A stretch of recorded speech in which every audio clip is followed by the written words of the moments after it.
Buenas tardes. Buenas tardes, profe. ¿Cómo les va? Buenas tardes, profe. Bueno, vamos a continuar con el tema cicloalcanos que comenzamos en la clase de ayer. No sé si habrán tenido tiempo de ver algún videíto que les dejé en el Google Drive, si pudieron visualizar los modelos moleculares, si tienen alguna consulta o algo de los temas que hemos estado viendo, o si podemos seguir a donde íbamos. Esto es de los ciclopropanos, ya los habíamos visto en la clase pasada.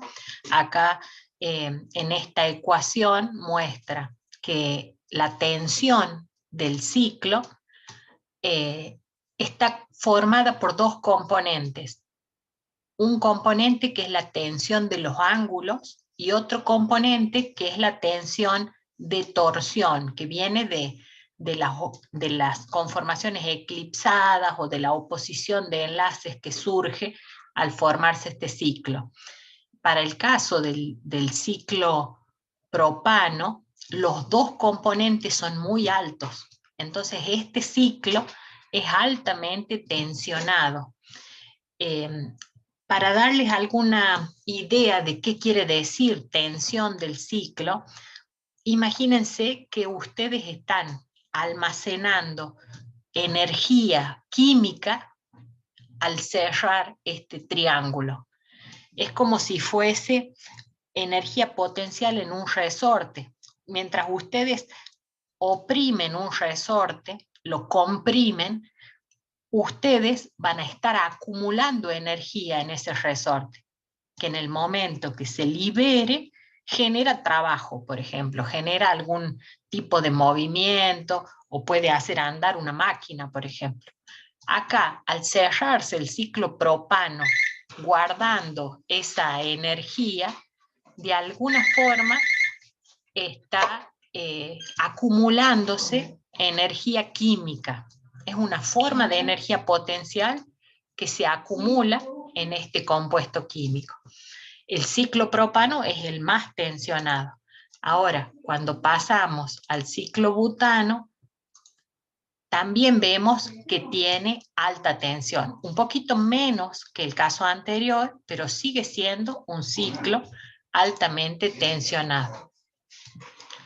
En el caso del ciclo pentano, acá tenemos que la tensión total es moderada, porque hay menos tensión angular. Acuérdense que los ángulos, al plegarse en forma de sobre, los ángulos quedan prácticamente casi tetraédricos, entonces eso hace que sea baja la tensión culpa de la deformación de ángulos. Pero aún a pesar de que hemos plegado el ciclo para que se liberen las tensiones, ustedes imagínense, todas estas conformaciones están alternadas, pero aún así aparece, por ejemplo, acá aparece oposición de enlaces acá, acá, acá, ¿sí? Acá en esta otra. Todos estos enfrentamientos de átomos y de enlaces son los que generan esta tensión que le llamamos de torsión, ¿sí? Que es la segunda componente de la energía de tensión del ciclo, ¿sí? Entonces, para el caso de ciclo pentano es mucho menos tensionado que los dos anteriores. Y cuando pasamos al ciclo hexano, el ciclo hexano es un caso muy particular, porque se va a plegar en forma de silla y eso se logra moviendo uno de los átomos hacia arriba y el opuesto, el que está enfrentado, hacia abajo. Esta sería la conformación silla del ciclo hexano. Pero ustedes me dirán, bueno, pero siempre está fija esta silla. No, a veces es este carbono el que se sube y este es el que se baja, y hay otras, con el permanente rotar de los enlaces químicos, se van turnando los distintos carbonos, y así como ahora está este arriba, después este va a subir, este va a bajar, ¿sí? Y se van a armar las distintas estructuras sillas, ¿sí? Para el ciclo hexano, cada uno de los átomos de carbono puede pasar a ser lo que es la reposera de la silla y estar ubicados, por ejemplo, para arriba. Si hay sustituyentes, ahí sí vamos a definir que se pueden distinguir en qué posición conviene que ese sustituyente quede ubicado en el ciclo. Entonces, ¿cuál es la ventaja para el ciclo hexano de adoptar esta conformación silla? Que va a liberar totalmente la tensión y los ángulos se van a volver tetraédricos. Y además, los enlaces van a quedar perfectamente alternados, es decir, que no va a tener ni tensión angular ni tensión de torsión. Entonces, cuando yo dibujo este ciclo, sí me tengo que acordar de cómo se dibujaban las proyecciones de Newman. Acá, imagínense que yo tengo la silla con el respaldo hacia atrás, ¿sí? Este carbono que está acá es el que está alto porque está en el respaldo. Y este que está acá abajo es el que está hacia adelante. Es como si yo estuviera mirando la silla de frente. Estos dos carbonos están hacia adelante y los círculos grandes son los que están hacia atrás. Toda esta base es el asiento de la silla, ¿sí? Para que ustedes se puedan imaginar esto. Entonces, algo muy importante es que ustedes aprendan a dibujar el ciclo hexano en esta disposición de Newman, la proyección de Newman. Fíjense que quedan perfectamente definidos distintos tipos de hidrógenos. Los que están verticales, que serían estos, ¿sí? Que acá yo lo voy a marcar directamente con colores. Perfectamente verticales se van a llamar hidrógenos axiales, porque están como en ejes verticales. Y todos los demás, fíjense que no quedan verticales, quedan ligeramente hacia arriba, ligeramente hacia abajo. ¿De cuánto es este ángulo? Si esta es la normal, es decir, la horizontal, este ángulo es 30 y acá hay otros 30, pero son pequeñas desviaciones con respecto al plano horizontal. Entonces, todos estos hidrógenos que están hacia afuera, pero no en ejes verticales, sino como hacia el ecuador, se van a llamar ecuatoriales, ¿sí?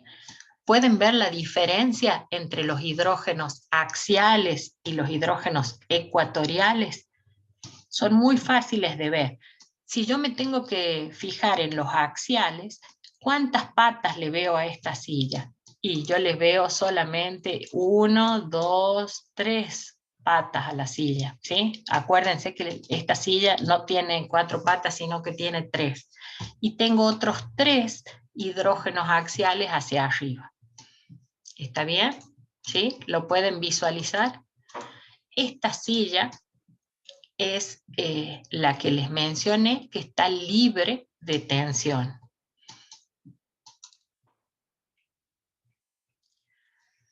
Acá está dibujado con sus respectivos hidrógenos.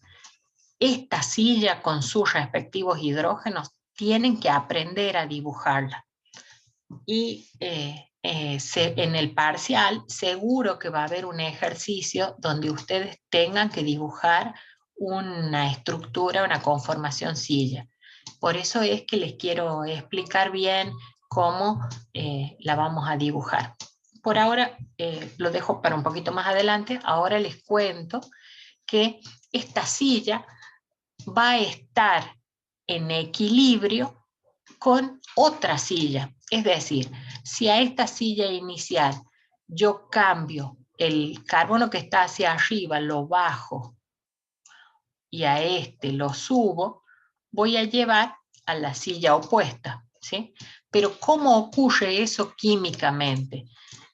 Va a ocurrir que primero va a subir uno de los carbonos del extremo de donde estaba el carbono que está más alto, y se va a formar una estructura intermedia que se llama bote.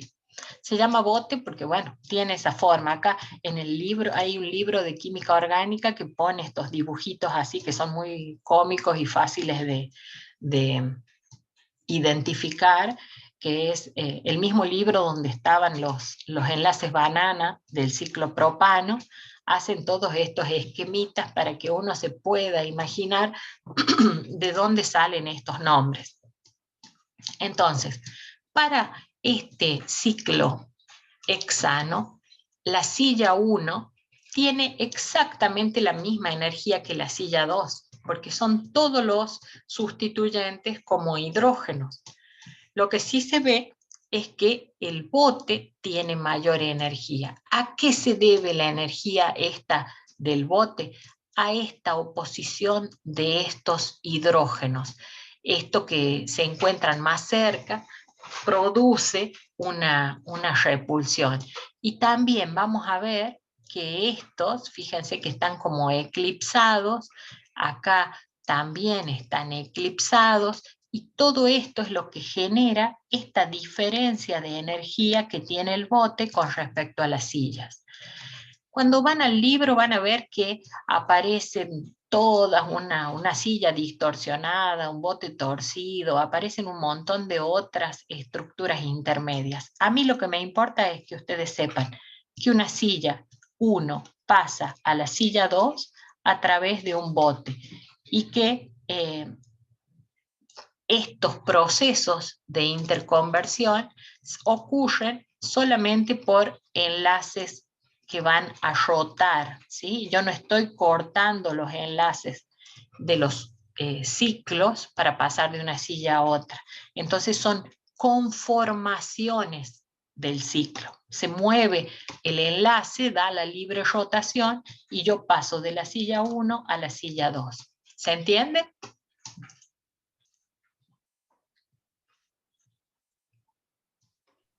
Sí, profe. Sí, profe. Bueno.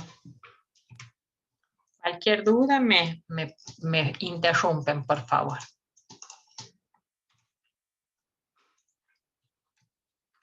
Entonces, ahora vemos cuál es el desnivel de energía, es decir, cuál es el incremento de inestabilidad que tiene esta conformación cuando pasa de silla a bote, y es de 6,8 kilocalorías por mol. ¿Se acuerdan que cuando teníamos enfrentamiento de grupos voluminosos podían ser de 3 kilocalorías por mol? Bueno, acá pasar de una silla a un bote tengo casi 6,8, casi 7 kilocalorías por mol. Cuando hago el resumen de cómo son las tensiones de los ciclos, llego a que el ciclo hexano tiene tensión nula. Quiere decir que es un ciclo que no tiene tensión ni angular ni de torsión. Está perfectamente estable en la forma silla. Ahora vamos a plantear qué pasa cuando aparece un sustituyente. Imaginemos el metil ciclohexano.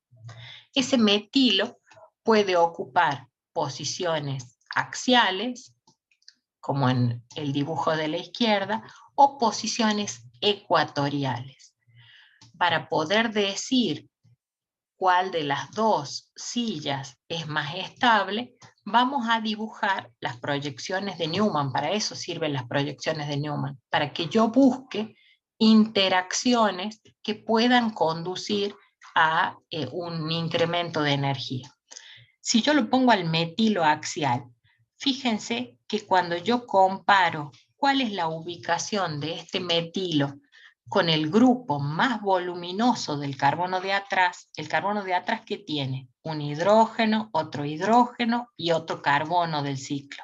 El más voluminoso es el carbono del ciclo. Y acá el metilo, con respecto a ese carbono del ciclo, ¿qué ángulo tiene de separación? ¿Cuál es este ángulo entre el metilo y el carbono? Este valor de ángulo diedro. Son 60 grados. ¿Sí? ¿Cómo me doy cuenta que son 60 grados? Si yo cuento cuántas veces se repite ese ángulo en 360, son 6 veces. Entonces 360 dividido 6 me da 60 grados. Y esta es la disposición que le hemos llamado izquierda o gauche. Es decir, que esta separación de 60 grados va a tener esa disposición gauche. Mientras que si el metilo, en lugar de estar axial, está ecuatorial, ¿sí?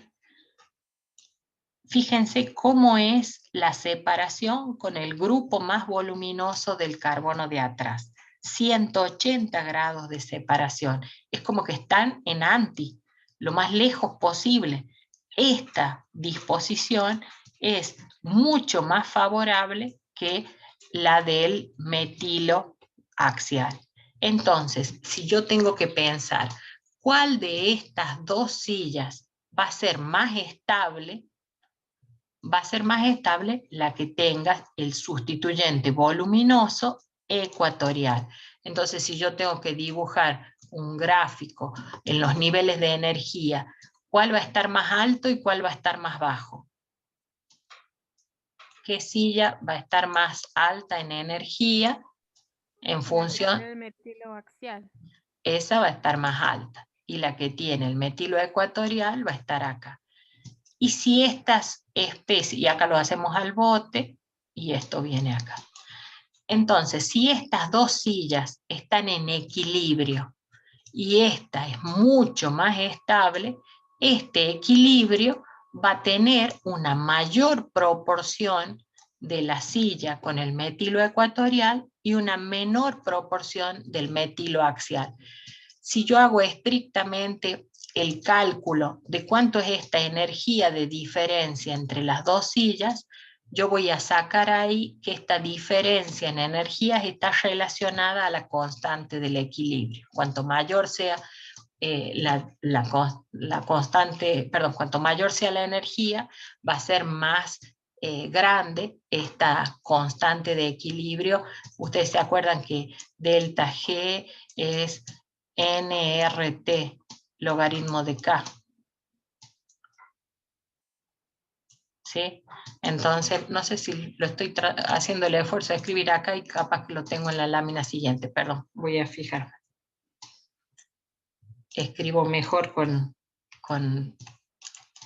las letras del PowerPoint. Acá, seguramente acá está. Entonces, acá conformaciones de sillas van a tener esa diferencia de energía y siempre el metilo ecuatorial va a ser más estable que el metilo axial.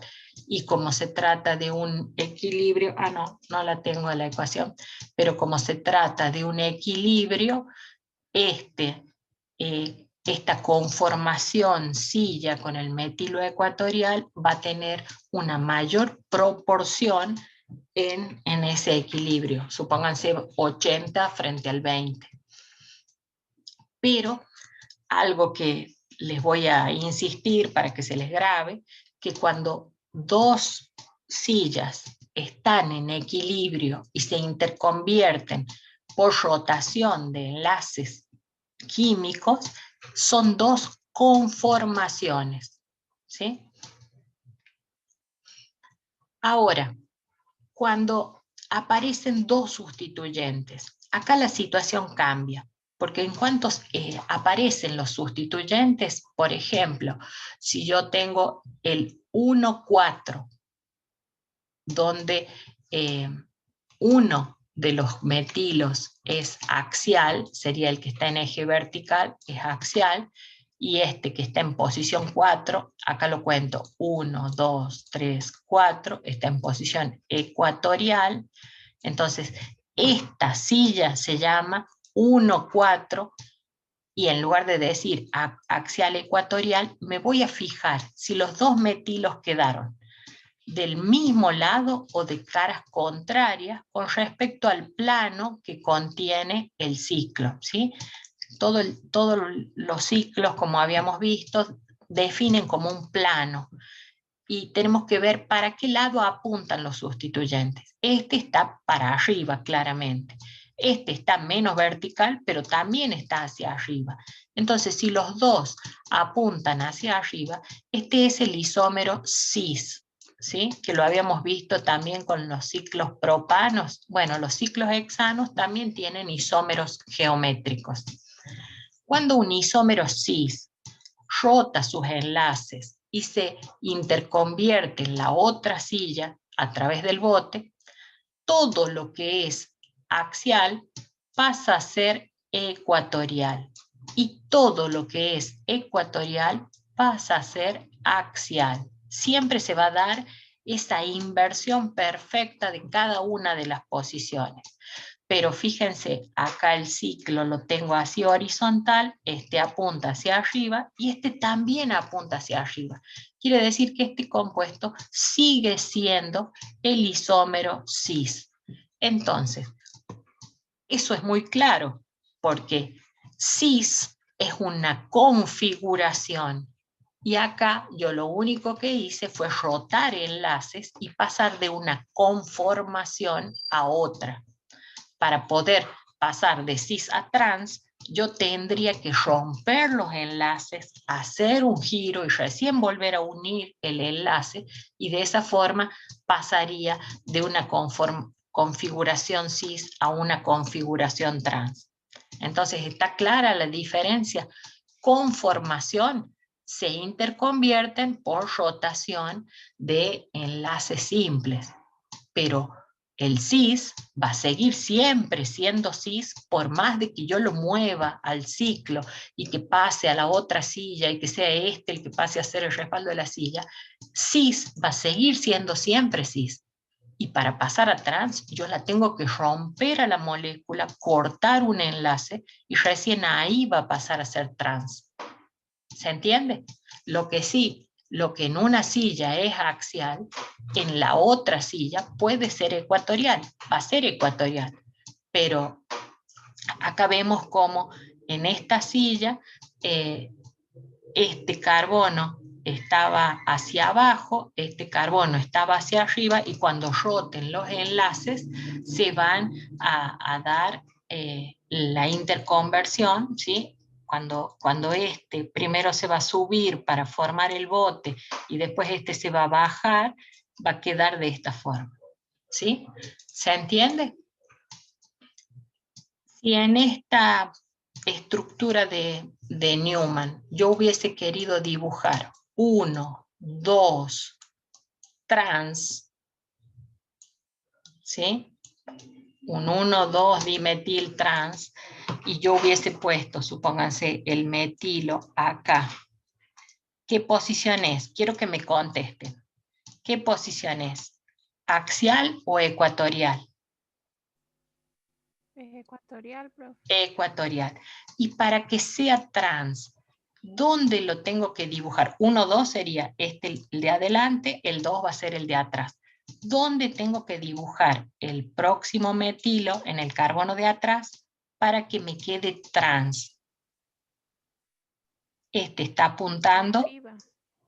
Claro. Entonces, ¿en qué dibujo? Acá lo tengo que dibujar, porque ese es hacia arriba en el carbono de atrás, ¿sí?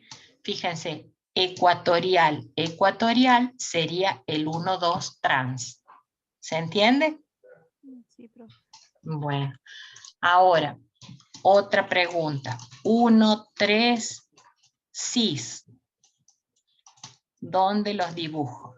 Bueno, con el 1, 3, imagínense que yo dibujo acá, hacia arriba el 1.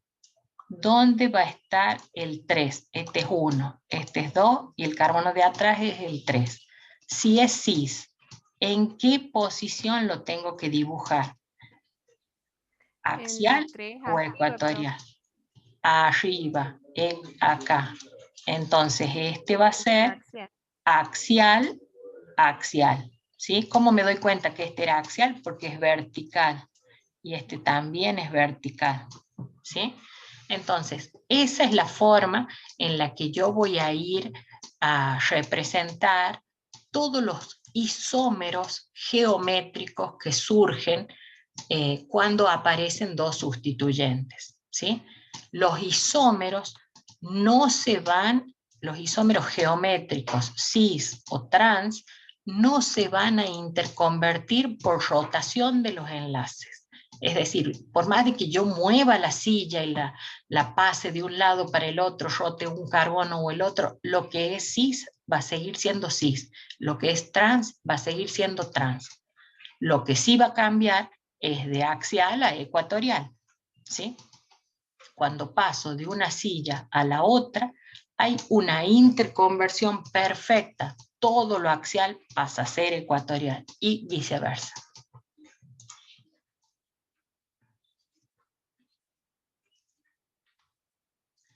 Ahora, si a mí me llaman de la NASA y me dicen, profesora, estamos inventando un nuevo combustible para los cohetes espaciales y se nos ocurrió que vamos a llenar un cilindro de algún cicloalcano para saber cuál de todos es el mejor combustible.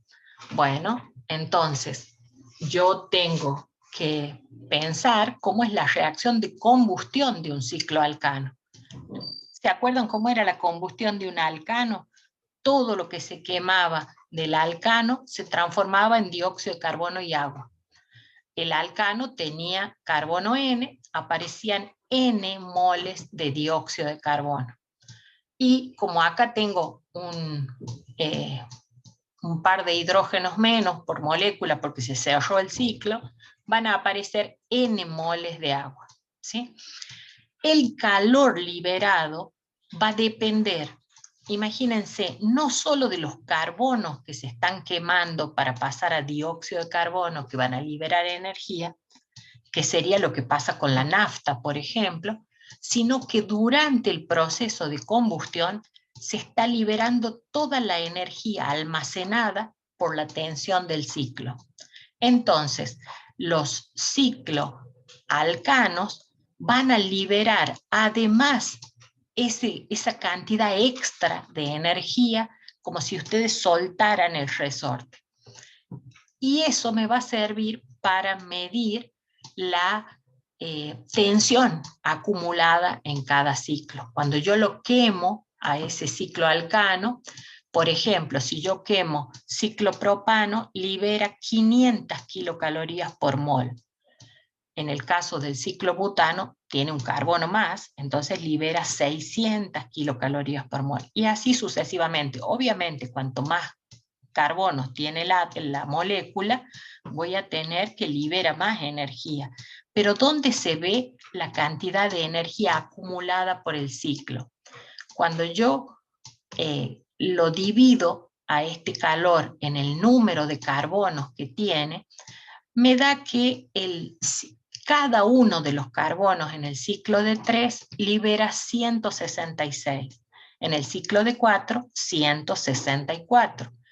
Acá ya estoy normalizando con el número de carbonos, porque al ciclo de 6, por ejemplo, lo divido en 6. Entonces, como que yo estoy calculando cuánto libera cada carbono que se quema. Entonces, el ciclo de 6, fíjense que libera exactamente la misma cantidad que si fuese un alcano de cadena abierta. ¿Y eso por qué? Y porque el ciclo de 6 no guarda ninguna energía de tensión en el interior.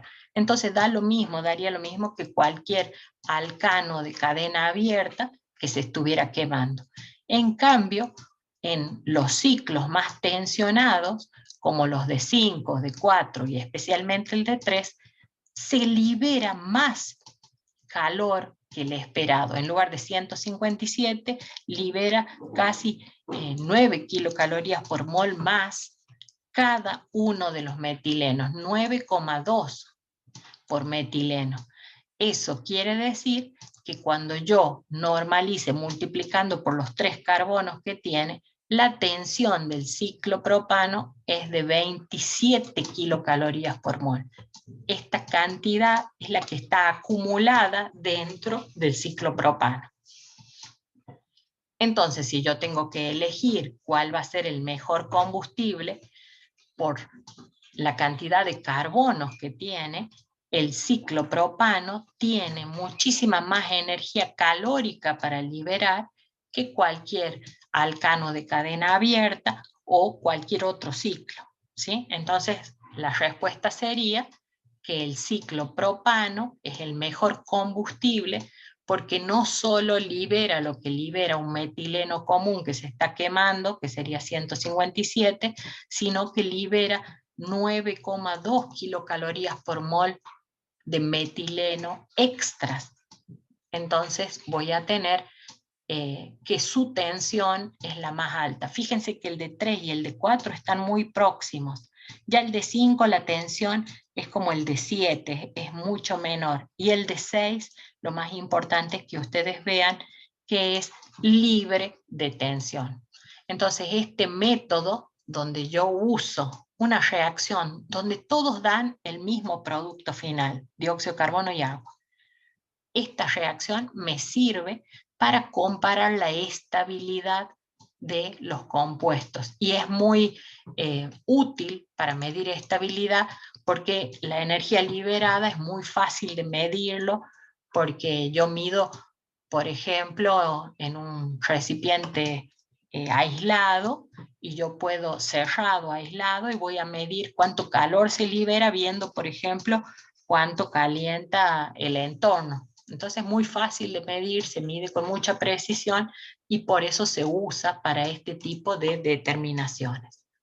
Entonces acá es donde se ve que la tensión anular es más importante para el ciclo de 3, sigue el ciclo de 4, después el de 8, después el de 5 y el de 7, y el de 6 se comporta como si estuviese cadena abierta. Estos ejercicios les dejo para que ustedes puedan dibujar. No tengo solo isómeros del ciclo hexano, sino también de los otros ciclos. Hagan por favor una copia de esta pantalla para que puedan ejercitarse. De este estilo van a ser los ejercicios que tengan que hacer en el parcial.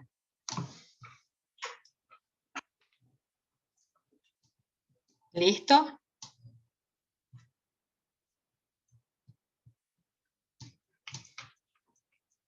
Bueno, entonces, ahora vamos a pasar a la clase de estereoisomería. Escucho si tienen alguna duda hasta ahora mientras voy abriendo la otra presentación. Ustedes me cuentan si cómo les resultó, si anduvieron bien, si entendieron este tema, si hay alguna consulta que quieran hacer.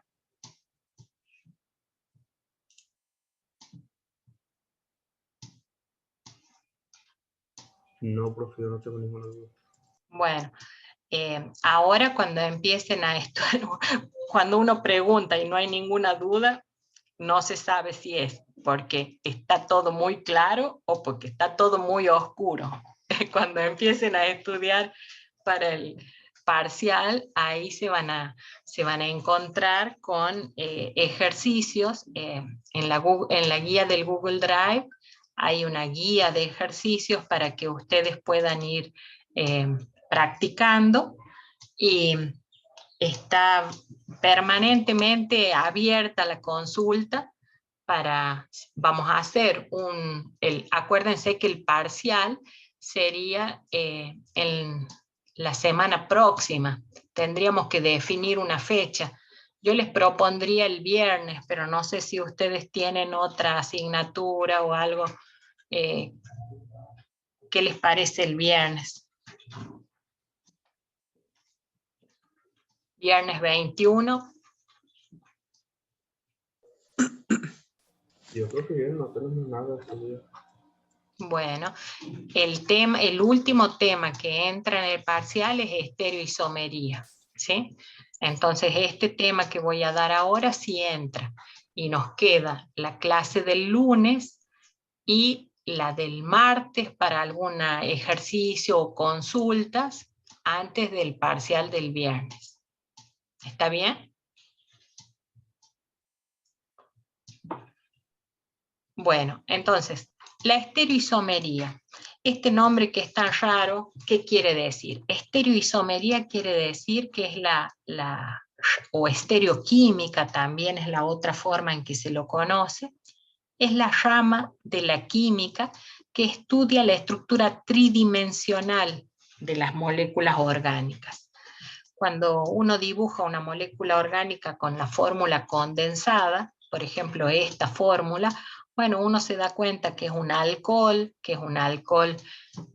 porque tiene un grupo OH, que ese OH está enlazado en el carbono, pero no me está diciendo cómo es la disposición en el espacio de ese carbono que tiene enlazado un hidrógeno, un OH, un metilo, un etilo.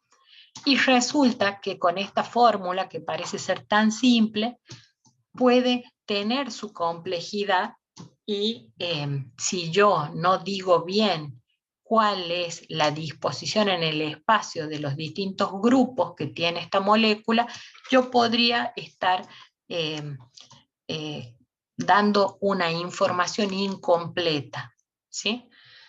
Porque van a aparecer isómeros, es decir, a esta molécula que es tan simple, fíjese, apenas 4 átomos de carbono, solamente hidrógeno, oxígeno y carbono, y ya tiene isomería. Estereoisomería se refiere a justamente distinta disposición en el espacio de los grupos que están sustituyendo. Entre los temas que vamos a ver es la forma de representarlo. Esta estructura que yo dibujé acá es la estructura básica de cuñas y líneas cortadas, pero ahora vamos a aprender otras nuevas proyecciones, además de la de Newman que ya hemos visto antes, porque para facilitar el estudio de las moléculas que son tridimensionales, yo tengo que usar algunas formas que me faciliten el estudio. Y tengo que aprender a distinguir, por ejemplo, de esta molécula, si yo en lugar de tener el OH hacia adelante lo tuviese hacia atrás, ¿cómo la distingo de esta que la estoy mostrando así? ¿Es la misma o no es la misma? Todas esas preguntas se van a responder cuando yo aprenda estereoisomería, cuando yo termine de desarrollar este tema. Yo espero que ustedes queden en condiciones de aprender a nombrar esta molécula, de identificar si realmente tiene isómeros o no. Y otro de los aspectos importantes es que ustedes conozcan qué propiedades físicas tiene. Y entre las propiedades físicas nuevas, ya hemos hablado de punto de ebullición, punto de fusión, densidad, ya hemos hablado de las propiedades físicas comunes. Ahora vamos a hablar de una nueva propiedad que se llama actividad óptica. Lo que yo les puedo adelantar es que esta molécula va a interactuar con la luz de una forma que se va a diferenciar de su isómero. Eso es lo que vamos a ver ahora. La primera es la clasificación de la isomería. Isómeros donde lo que cambia es la secuencia de enlaces. Ya se va a cortar, pero retomamos en un ratito. Donde cambia la secuencia de enlaces. Acá tengo un carbono unido a continuación del otro, y sería la estructura lineal. Cuando lo tengo ramificado, es un isómero constitucional. Por ejemplo, este es el pentano normal, y este es el pentano ramificado, que se llama neopentano, y este es el isopentano. Todos estos son pentanos, van a tener el mismo peso molecular, pero van a tener propiedades distintas, por ejemplo, punto de ebullición, punto de fusión, etcétera, que es lo que ya vimos en la clase pasada.